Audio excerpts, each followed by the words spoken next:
Sebuah cerpen berjudul Kelakuan Aneh Ibu, karya Y. Edward Horace S., dibacakan oleh Ariel Valeria.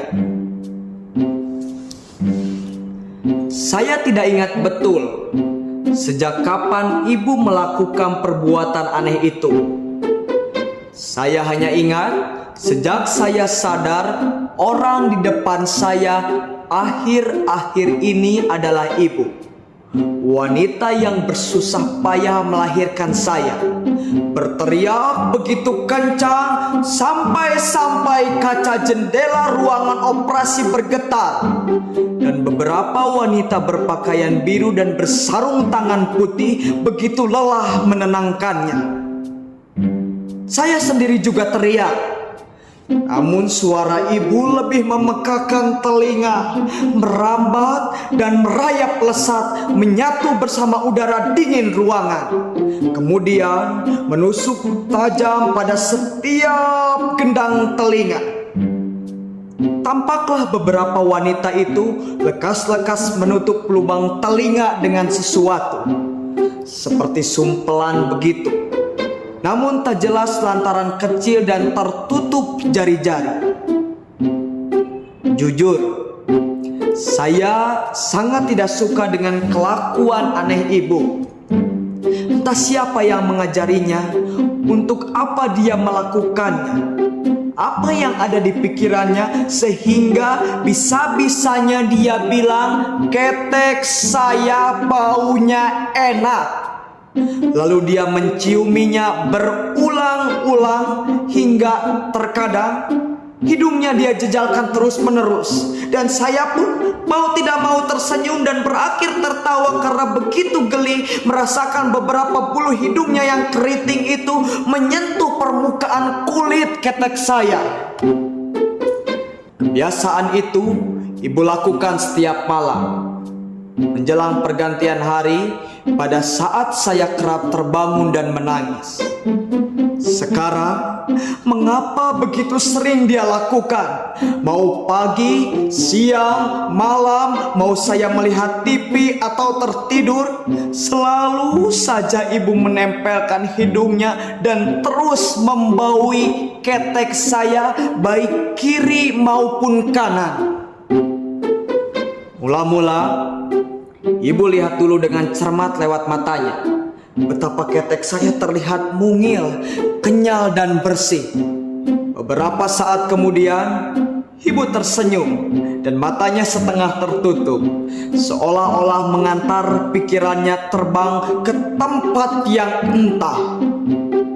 Tampaknya tempat itu sumber bahagia. Terbukti ibu tidak berhenti tersenyum dan malah lanjut menempelkan hidungnya. Apakah ketek saya mengandung sesuatu yang memabukkan sehingga ibu kerap ketagihan? Apakah ketek saya baunya begitu memikat? Apakah ketek saya seperti bau coklat, layaknya parfum yang selalu ibu semprotkan di kamar saya? Saya jamin pasti ibu suka coklat, lantaran saya lihat parfum berwangi coklat itu tidak pernah sekalipun digantinya. Ketek siapa sih ini? Ketek siapa sih ini? Harum banget baunya, kata ibu yang jelas terdengar di telinga saya ketika hidungnya tidak berhenti terus mendesak-desak kedua ketek saya. Kulit permukaan ketek saya seperti tertarik begitu, tersedot oleh tarikan napas hidungnya yang masih bisa saya dengar. Jujur, atas perbuatan itu saya pasti tertawa, bukan karena suka. Ibu malah tertawa melihat saya tertawa. Apakah dia mengira saya suka diperlakukan seperti itu?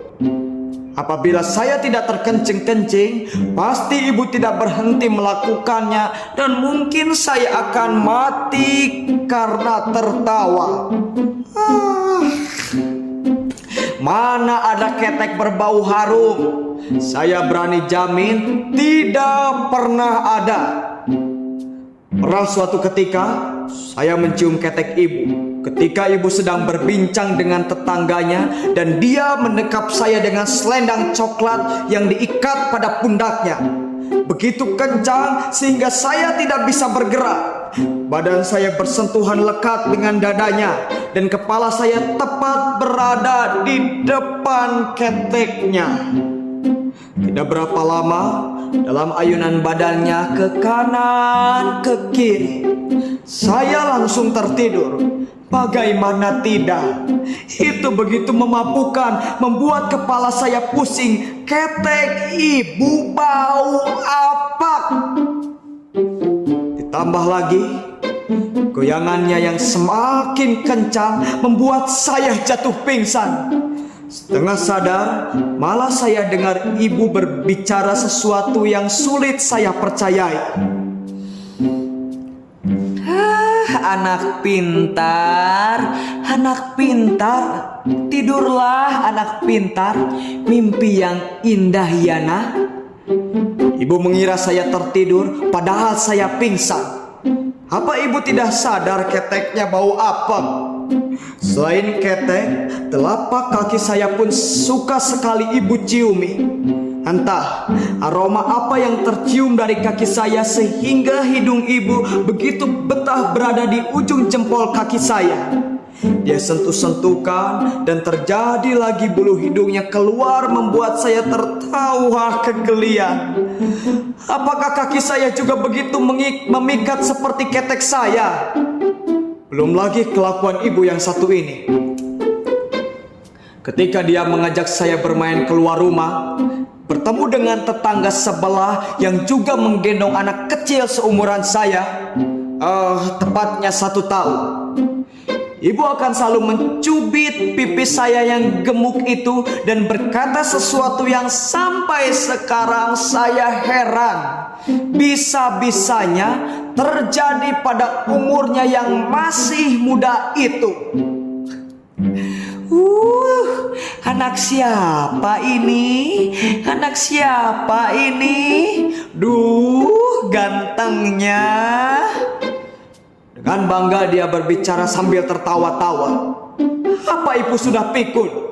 Di usianya yang belum banyak keriput itu, apa ibu gampang lupa?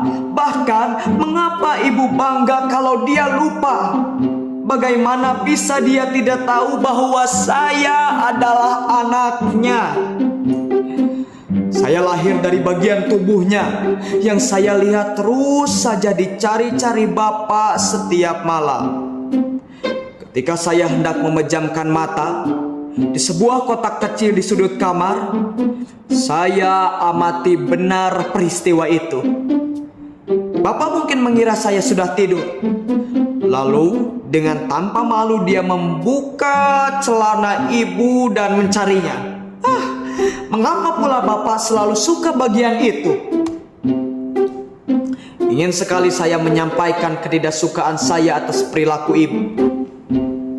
Ingin sekali ibu mengerti dan tidak lagi mengendusi ketek dan kaki saya. Ingin sekali ibu menyebut dan mengakui saya adalah anaknya di depan para tetangga.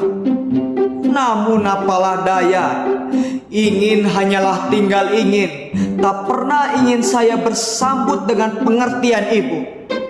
Saya sudah berusaha, namun sia-sialah yang saya dapat. Setiap saya berkata, hendak mengeluarkan semua keberatan, lidah saya hanya bisa berucap, Ma, Pak, Ma, Pak. Dalam suara yang belum begitu jelas dan selalu ditanggapi ibu dengan nada gembira. Wah, bagus. Bagus nak, kamu sudah bisa ngomong sekarang. Saya pelototin mata ibu yang pastinya berbinar itu. Namun tak tampak lantaran ujung kepala jaket menutupi wajah saya yang sampai ke hidung. Bagus apanya wahai ibu yang menjengkelkan? Teriak saya dalam batin. Saya itu cuma mau beritahu ibu agar tidak mengulangi hal aneh itu. Saya tidak mau ibu gampang pikun sejak muda. Ibu malah tertawa. Berganti hari, masih saja ibu melakukan semuanya. Melakukannya lagi dan terus berulang. Seperti setiap hari tiada beba. Apa memang begitu yang dilakukan manusia pada hari-harinya? Rutinitas yang terus menjengkelkan saya. Ini belum termasuk bagaimana ibu rajin bercerita tentang bagaimana saya sejak lahir, bahkan sampai saya besar masih saja diceritakannya. Terus saja ibu lakukan hal-hal itu dan malah menjadi ketika saya dibawanya pergi arisan. Tampaknya ibu amat bangga mengenalkan saya ke teman-temannya. Ya, mengenalkan dengan terus menjengkelkan. Ibu, bisakah ibu berhenti atas semua yang ibu lakukan ini? Suatu saat, waktu kekesalan saya memuncak, ada momen di mana pada akhirnya saya relakan kesal itu pergi begitu saja. Ketika melihat ibu selalu rajin membersihkan kotoran saya seusai saya selesai makan. Lalu ia menyeduh air panas, menaruh beberapa sendok, mengaduknya dan menuangkannya pada sebuah botol kecil dengan ujung yang begitu kenyal seperti milik ibu. Lantas menyuruh saya minum sambil ibu bersenandung sebuah lagu yang saya suka dan selalu berhasil mengantar saya menuju alam mimpi. Saya juga kagum dengan kekuatan ibu. Dia begitu hebat, masih bisa memerhatikan saya begitu cermat di tengah pekerjaannya yang begitu banyak membersihkan rumah. Mulai mencuci baju, memasak, menyapu, dan mengepel rumah, menyiram tanaman. Semua ibu lakukan sendiri tanpa bantuan pembantu rumah tangga layaknya tetangga saya. Seandainya Bapak tahu apa yang sudah dikerjakan ibu sepanjang hari, saya yakin Bapak tidak tega memarahinya dan dengan bangga berkata bahwa dia telah capek bekerja seharian. Apa Bapak tidak tahu ibu juga capek? Saya yakin Bapak juga belum tentu kuat mengerjakan semua pekerjaan ibu di rumah yang sangat sederhana dan begitu gerah ini. Bapak kan terbiasa bekerja di ruangan ber-AC. Karena itu, saya mulai anggap wajar kelakuan aneh ibu. Di samping perilaku aneh ibu yang begitu menjengkelkan, jerih lelahnya membesarkan saya. Begitu besar cinta dan kesabarannya mengajari saya berjalan. Ujung-ujungnya mampu meredam ketidaksukaan saya. Saya mulai menyukai ibu.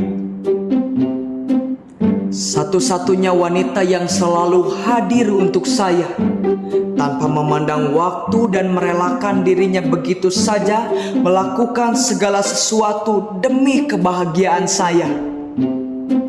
Saya heran betapa ajaibnya bisa muncul sosok yang begitu sempurna kasihnya. Sampai-sampai mungkin seumur hidup saya tidak akan mampu membalasnya. Namun tetap saja saya pastikan ketika bisa berkata dengan jelas, saya akan bilang ketek ibu itu begitu abad. Saya tidak mau nanti bila muncul bayi yang menjadi adik saya, dia mengalami peristiwa yang sama dengan saya, pingsan di ketek ibu. Setidaknya ibu pakai deodoran lah.